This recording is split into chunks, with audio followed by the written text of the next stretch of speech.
Good morning, good afternoon, everyone, and welcome to February's interval training. I'm Rebecca Campbell, Senior Director at Peloton. Thank you for joining today's training, which is all around Oracle Redwood. The format for today is roughly 20 minutes of a demonstration by my colleagues Leslie Matson and Angel Valdez, followed by a few minutes of Q&A. Before we get started, just a few housekeeping items. Everyone will be muted during the training and chat will be disabled. Please put your questions in the Q&A and we will get to them after the training. If you have additional questions or we weren't able to get to your question today, please feel free to reach out to us. Also, if you have ideas for future trainings you'd like to see, please let us know. Without further ado, let's get into Redwood. Over to you, Angel and Leslie. Thanks, Rebecca. Let me share my screen. You should be able to see the deck now. Leslie or Rebecca, could you just confirm making sure that it's sharing properly? All set, Angel. Thank you. So welcome to our Redwood interval training. The purpose of this training, I know it says HCM here. Truthfully, this is a high-level overview of what Redwood is, what you need to consider in terms of implementing this for your environment. So some of the information that we'll cover today is HCM specific, but almost all of it will be relevant to you and your environment as you start to think about transitioning over to Redwood. So firstly, I want to cover what even is Redwood. Honestly, I hope this is not the first time that you're hearing of Redwood, but it is the new user experience that Oracle has been developing. They're rolling this out on a module by module basis. So HCM has kind of been the focus point up to now, but all of the other applications are coming, and the timeline that we'll give, Oracle has mentioned that they want to have everything migrated over to Redwood by the end of 2026. HCM is a bit more accelerated, so it's the end of 2025 for HCM. But truthfully, I think this quote down here at the bottom really summarizes it well. So without reading all of that, it really isn't just changing the colors or changing the way that pages look. It's giving us access to more data, and it's changing the way that we interact and consume that information. So it's a lot more optimized, a lot more efficient and enhanced. And we'll start to talk about some of the benefits that Redwood provides. So obviously, it's an improved interface. The pages are much more streamlined. They're more intuitive. They have, again, more access to more information, but at the same time, they're simpler and easier to use for users. So in our demo here in just a bit, I'll give you just a firsthand experience at what some of those pages look like and the streamlined capability of those pages. So again, you can perform all of the same actions as before. It's just a little bit easier and there's less clicks in the Redwood UI. The performance has been improved without getting into too much detail about HTML and page designs. All the pages are singular web pages, just meaning that load times are significantly increased. And then one of my favorite advantages is that all of the pages update in real time. So I know a lot of users are still on the classic UI, and one of my gripes about the classic UI is that when you're updating information, oftentimes to see those statuses or that data point update, you have to go back to the home page and then re-enter the page. That's no more with Redwood. You just refresh your browser and you'll see statuses and data update in real time. So the performance has been greatly improved, just providing a more consistent and more efficient experience overall. Mobile functionality has been enhanced. So classic UI, if you're using that, it doesn't really exist. Responsive, they improved upon this quite a bit. I would say Redwood combines the best of both worlds. So all the pages are simple and easy to use like the classic UI, but the mobile functionality has been a focal point for Redwood. So they've really made sure that this experience is consistent across any device that you're choosing to access the system. And so for HCM and HR professionals, this is really important because a lot of the actions that we take as HR professionals, they often can't wait for us to have access to a desktop. So we need to be able to access that at any point in time, wherever we are. And this has been the primary focus point for the mobile functionality in Redwood. These last three, I'm just going to cover really quickly. So in a little bit, we'll talk about a tool that Oracle has introduced called the Visual Builder Studio. This tool makes all of the applications in Redwood highly extendable. So almost all of the pages that are out right now for Redwood are fully customizable, and they're continuously expanding upon what's possible with this tool. So by the end point, all of these pages should be fully customizable. Further than that, you can even create your own custom pages using this. I won't get into too much detail on that as we walk through the demo, but the more that you learn about this tool, the more that you'll see it's capable of. And it really is powerful, and it empowers you to do a lot of customizations in these pages. The experience is continuously improving. So this interface has a machine learning algorithm that works to improve the experience, not only for us as implementation administrators, but for the end user as well. So for a user perspective, for example, this will adapt to the actions that you're taking the most. It will realize what you're searching for the most, and it will just continuously try to increase your productivity, make access to things faster, give you predictive insights and suggestions on some of those pages. The same thing goes for the HR professional or the administrator. So it kind of combines and works in tandem with that generative AI. So it will, again, just see what you're using the most, see what it can make faster for you. So it allows you to tap into real-time analytics, gives you predictive insights, and just helps you make decisions quicker, but more informed as well. So here on the next slide, we'll talk a little bit more about this. So the generative AI has been a big talking point for Redwood. It's not the only advantage, but it is huge. And so I want to just quickly cover some of these points here, not getting into too much detail, but it provides you just a relevant and specific solution based on your instance and what you have enabled, what you're using the most. So I think a quote that summarizes that really well is that it's intelligent enough to support your human decisions, but it always leaves you in the driver's seat. So this AI is not replacing us. We're not going anywhere. But at the same time, it does make processes that we use much easier and quicker. So some examples that you see here on the page, these are really just scratching the surface. But when we get into like recruiting, for example, creating job requisitions is as simple as typing in a title. It will generate a description, generate competencies, and make it really easy for you to publish those. For candidate qualifications, not only will it tell me as an applicant where I might fit the best or where I might need to develop some competencies, but as a recruiter, it will generate a summary for each candidate, just highlighting my most relevant experience, highlighting some areas where I might need improvement. And it summarizes this in I would say a one-pager or a paragraph that just summarizes my candidate qualifications. When we get into the performance cycles, you can do things like create SMART goals as an employee. So these goals will have specific steps that are measurable and will allow me to track my progress on my goals.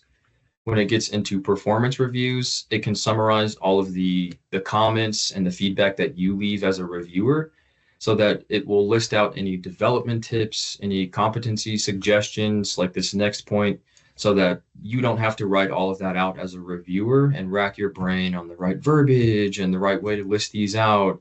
Makes it really quick and really easy to support processes like this that we oftentimes dread when we get to those performance cycle reviews. So just speeding up the process, but at the same time, it's tailored and specific to your solution and your feedback and your comments. Finally, survey questions can be generated. So if you're looking for feedback from your workforce on specific processes, specific things that we might need to improve on, you can again just type in topics and it'll generate poll questions or surveys for you and your team, just saving you time on that process. So now that we've talked about what's exciting and what's possible with Redwood, I think it's important for us to talk about when you need to start considering this information. And the answer to that question is obviously now. I know a lot of this has already happened, but there's more that's happening right now. And if you're just now starting to think about where Redwood fits into your organization, you might be falling a bit behind. So the timeline that you see here is again specific to HCM, which has been the main focus for launching Redwood. But like I said, the plan is to migrate all cloud applications and pillars over to Redwood by 2026. So some things to keep in mind here. A lot of people ask the question, is this mandatory? Do I have to switch to Redwood? And directly from the words of Oracle, not yet, but it is not an optional migration path. So Oracle has mentioned that they'll be stopping support for some of the older UIs, especially Classic. They haven't given an exact date or a timeline as to when those pages will be deprecated, but they've mentioned that they're already stopping support for the Classic and the responsive UI. So they'll no longer be doing any fixes, adding any enhancements to those pages. And we've heard from them that they mentioned they'll even start to remove some Classic UI pages altogether. Again, we don't have a clear timeline on that, so I would assume that it's not anytime soon. But at the same time, that gives us an idea that we might need to start thinking about this ahead of time and make sure that we're prepared. So some examples of this, like these learning, ESS, and manager pages up here, you can see that that timeline starts at the 25A when we need to migrate. They've mentioned by 25B, those pages will automatically be flipped over to Redwood in all existing systems. Same thing goes for time cards. This deadline here is 25B. They've mentioned in 25C, all of the time and labor pages will be flipped automatically to Redwood. So this means if you have this in your system on an older UI, when we hit that quarterly release, you'll start to see these pages in Redwood. Truthfully, I think it's best to start doing this yourself ahead of time so that you can manage a couple of different things, such as personalizations and planning for a round of testing to make sure everything is working flawlessly in the way that you expect. But at the same time, regardless of whether or not you're thinking of this ahead of time, Oracle is going to start enabling these pages by default. And we can expect to see that happen more and more as we progress through this timeline. So it's important to always stay up to date on timelines like this. This can be subject to change at the discretion of Oracle, but this came out, I think, 3 weeks ago. So truthfully, I don't expect it to change anytime soon, if at all. Just to give you an example of a few Redwood pages that we'll see here in a bit in our demo. This is the team time cards page for line managers and administrators, replacing the classic time management page. This one down here is my favorite page in Redwood so far. It's the Employee Activity Center. So I'll walk you through the capabilities of this page here in a bit, but it's really customizable, not only from the configuration standpoint, but from the employee standpoint too. So I think this is a great testament to the customization and the capabilities of Redwood, and us being able to really tailor it to an experience that works the best for us. Before we start diving into Redwood pages, I want to talk about the considerations and some strategies to keep in mind for implementing Redwood. And we'll also want to talk about some of the prerequisites that you'll need to do beforehand.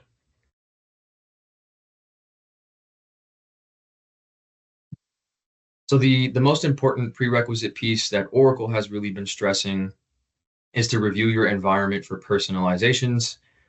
The reason for this is that not all personalizations are migratable to Redwood.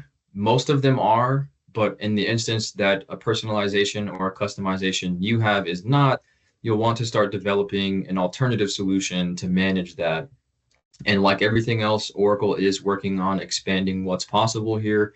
So we can expect to see everything be migratable at some point, but as of right now, not everything is. So I want to quickly show to you a tool. This isn't my focus point of this prerequisite, but at the same time, I think it's important for you to know that this is out there. This is a really unique tool that Oracle has developed.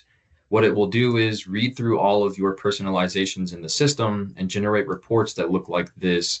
So you can expand on the different modules that you have, see where you have personalizations, and it will also tell you what can and cannot be migrated, exporting those migratable items into a file that you can use.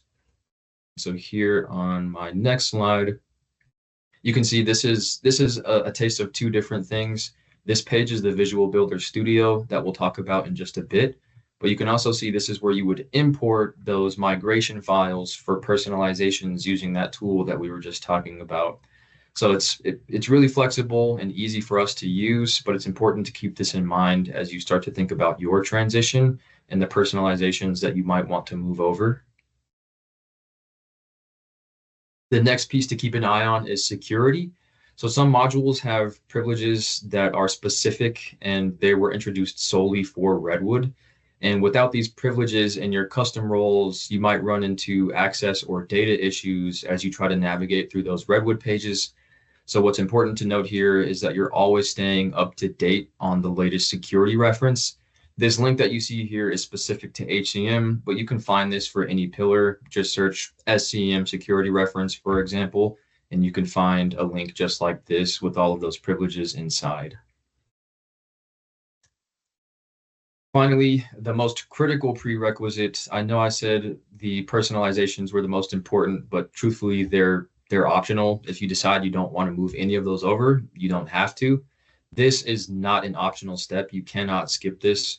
Oracle search is what enables all of your search bars and your list of values in any and all of the Redwood pages. So this new search utilizes all of the benefits that we've been talking about before. It's fully integrated into the system. It includes all of the relevant objects and items for your search. It's much faster, much more optimized. At the same time, it's customizable just like everything else in Redwood. So I won't spend too much time on this. This was a training that Oracle held. This page here is a fully custom page that they created using that Visual Builder Studio tool. And this search is a custom search bar enhancing using the smart search functionality. So you can see things like this salary is a slider bar. You can slide the minimum and maximum up and down to filter through the results that you see here. And all of this was added custom in the Visual Builder Studio tool. Again, just speaking to the flexibility and the options that we have to really make Redwood work the best for us. And so now that we've covered the prerequisites, I want to get into what you need to consider when enabling Redwood and the strategies that you can use to do so.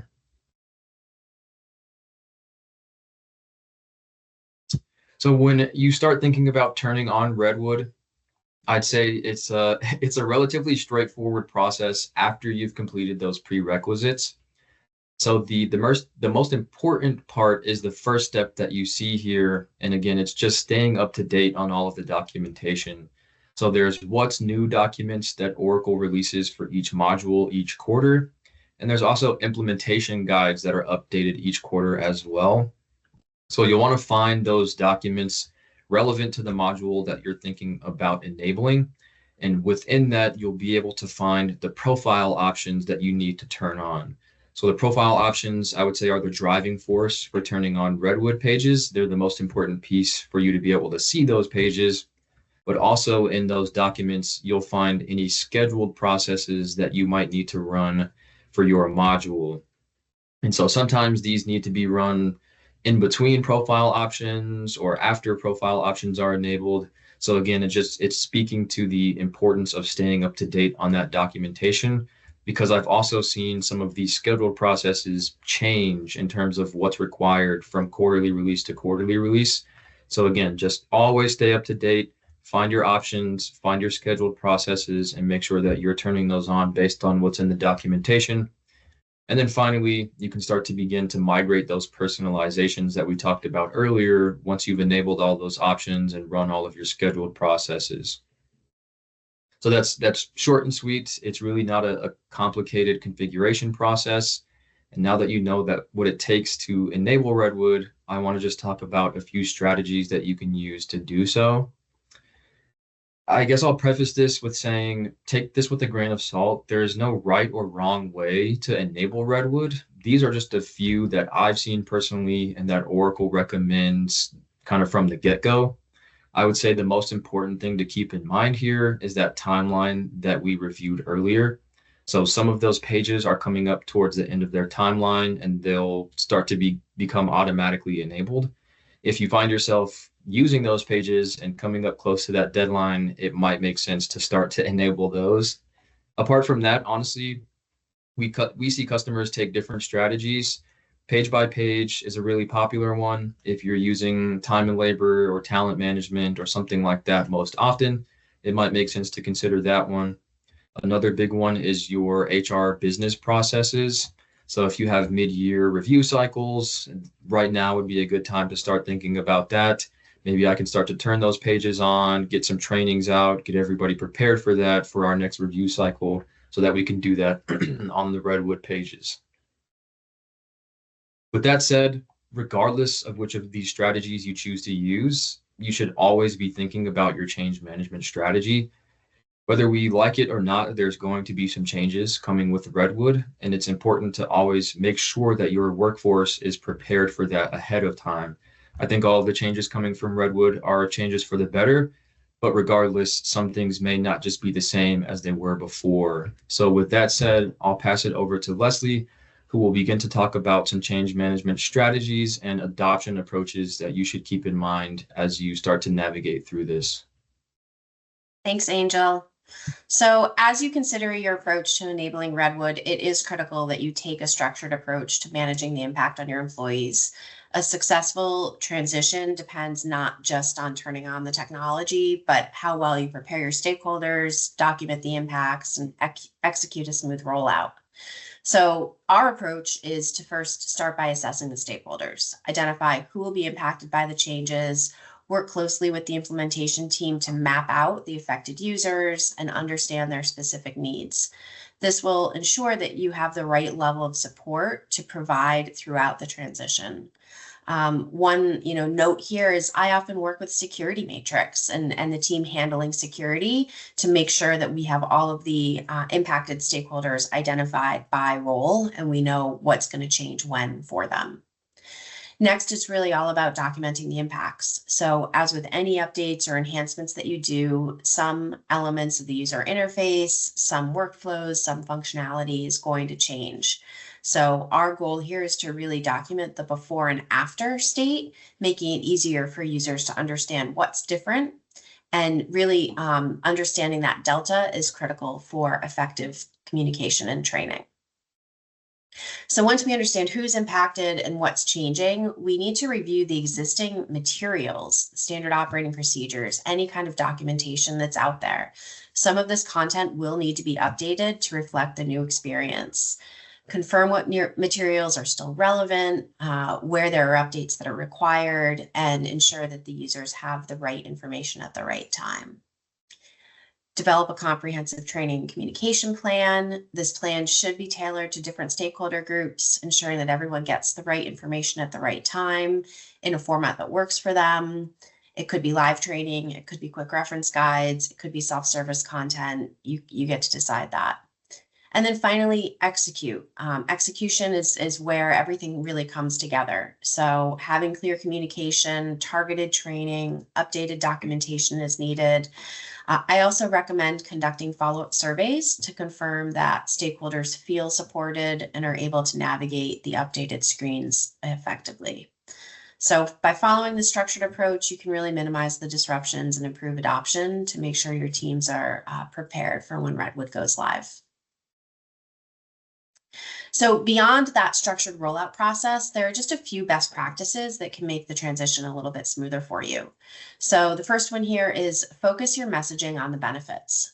Users are naturally resistant to change, but emphasizing the benefits, as Angel went through earlier in the presentation, that's really going to help drive the adoption. Redwood isn't just a visual update. It's not just UI. It really does offer real performance and usability improvements, and leading with those benefits in your communications will help the stakeholders see why this is important. And the second best practice here is I recommend a light touch approach to training. So I think sometimes organizations make a mistake of overwhelming users with mandatory one-size-fits-all training. And we really recommend a more flexible user-driven approach. So self-service training resources like short videos, really allowing users to learn at their own pace. Offering training as an optional resource rather than a requirement can increase engagement at the right time.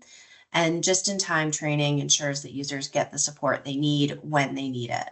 So, really reducing the training fatigue, and that helps to improve retention and makes the transition a bit easier.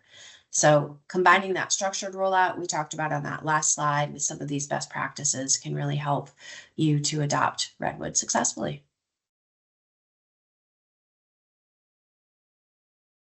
Awesome. Thank you, Leslie. So I don't want to keep us too long, but I do want to give us a demo just to kind of tie together all of the information that we just discussed. So I know it's probably already overwhelming with this information, but I'm hoping to maybe reduce that load with this demo. So what I'll quickly do is show you some of those Redwood pages that we saw, show you the Oracle search, and then quickly the visual builder that we were talking about as well. So I'm going to share a different screen.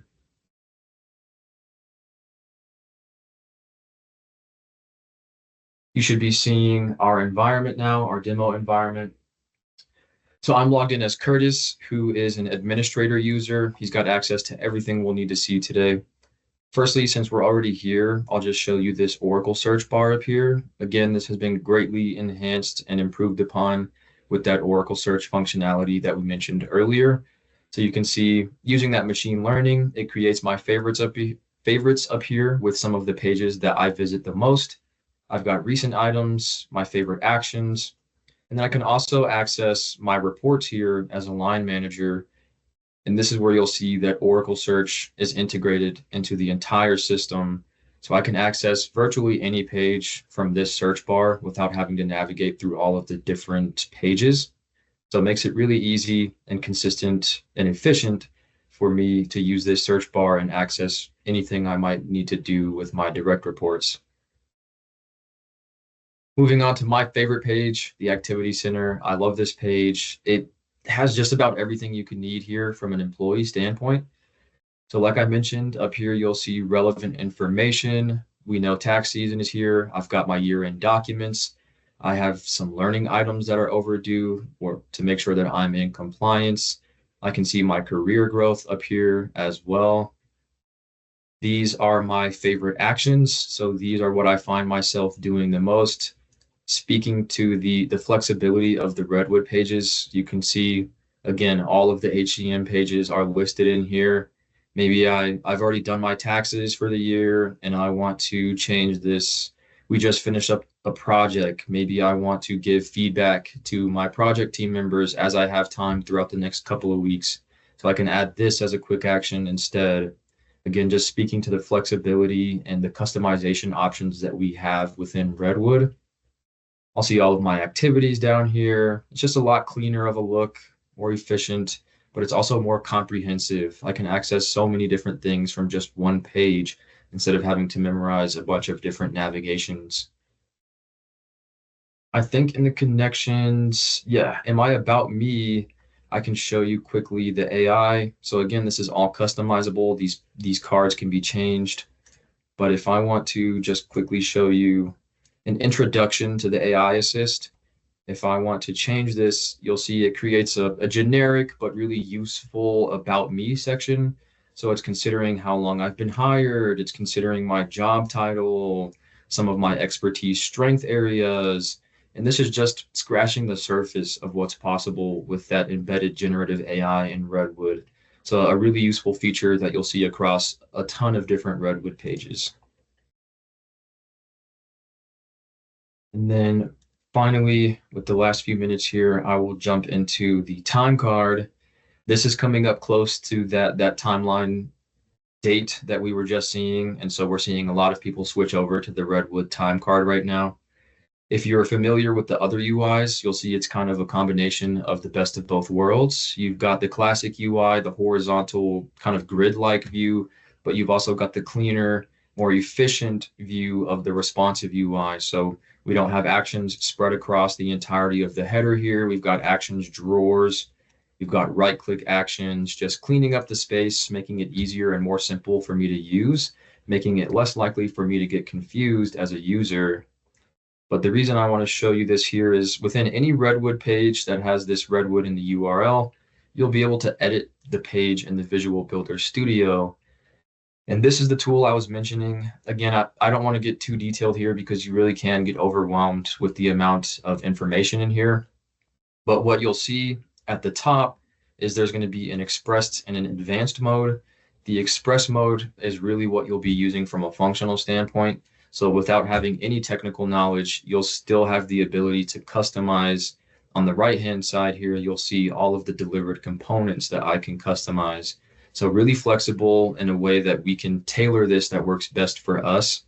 So as this begins to generate, you'll see all of these different components here. And when my time card shows up, so for example, maybe we're not using absences in our system and we don't need this absence plan balances action. It's just as simple as turning that off, and you'll see the page reflect in real time. So you've got all of these different items that you can customize right out of the box. Maybe I want to get rid of this clear trash can icon here. Just as simple as turning that off and on in the Visual Builder Studio. And again, this can get really extensive when you get into the advanced mode. You can begin to create custom pages and custom components. But I just wanted to quickly speak to what's possible with Redwood and the ways that we can make it work best for us. So I don't want to cover too much in the demo, but I think that really ties together a lot of the items that we were talking about. Let me just briefly show you the rest of our slide here in just a sec. You should be seeing my deck again, I hope. These are all just resources that you can use to stay up to date and to read up on the information that we discussed today. A lot of these are specific to HCM, but you'll be able to find resources like this for your pillar as well. So just make sure to take note of these, start reading up on Redwood today. And with that, we thank you for joining. We should have some time for Q&A. I don't know if there's been any questions come through in the chat, Rebecca. There have, yes. Thank you, Leslie and Angel, so much. That was fantastic information. We do have a few questions. First one, does Redwood cost extra? It does not cost extra. It's included in whatever pillar that you have implemented in your environment. So like I mentioned, those timelines are coming up. You don't need to pay anything extra to start thinking about when you should implement according to those timelines. It's all included as part of your environment. Great. Next question. Can we still use TDS, Page Composer, and autocomplete rules for personalizations that can't be migrated using the tools you mentioned? I would say you can use those on the older UIs. With Redwood, truthfully, those have kind of been outdated. The Visual Builder Studio that I was just showing you is where all of the customizations and personalizations will live from now on. So that's why that personalization helper tool is a really important tool to begin analyzing what you have in the system and what you can migrate over into that Visual Builder Studio. Okay. Next one, can I use AI without enabling Redwood? I believe Oracle mentioned that you can turn on the AI, the generative AI on the older UIs. It's not really supported on a lot of the pages. And truthfully, most of the functionality that they've built out, like what we saw using that AI assist, that is all native to Redwood. So in order to see that on your pages, you'll need to have the Redwood experience enabled. Okay. Two more questions for you guys. Will we need to rebuild technical items like reports and tables? No, as far as like OTBI and BIP reports and all of the back end like HWM tables and things like that, those are not impacted by the Redwood transition. Oracle's put a focus on making sure that you don't need to go through and rework any of those to get them working the way that they work today. Okay, fantastic. And last question, how do we handle resistance from stakeholders who are reluctant to adopt, to attend training, or change their business processes? Great question. Resistance is a natural part of any change. So the key is really early engagement, clear communication, and try to keep the surprises to a minimum. Focus on highlighting the benefits of Redwood and shift the conversation from change to improvement. And then, as I said, offering as many different training formats to accommodate different learning preferences is also really critical. Excellent. And we just had one other question. Will we send the deck? Yes, we will post this training on YouTube so you can access all of the content there. And please reach out if anyone has additional questions. And that is it for our time together today. Thank you so much for joining. Have a good day, Thanks, everyone. everyone. Thank you.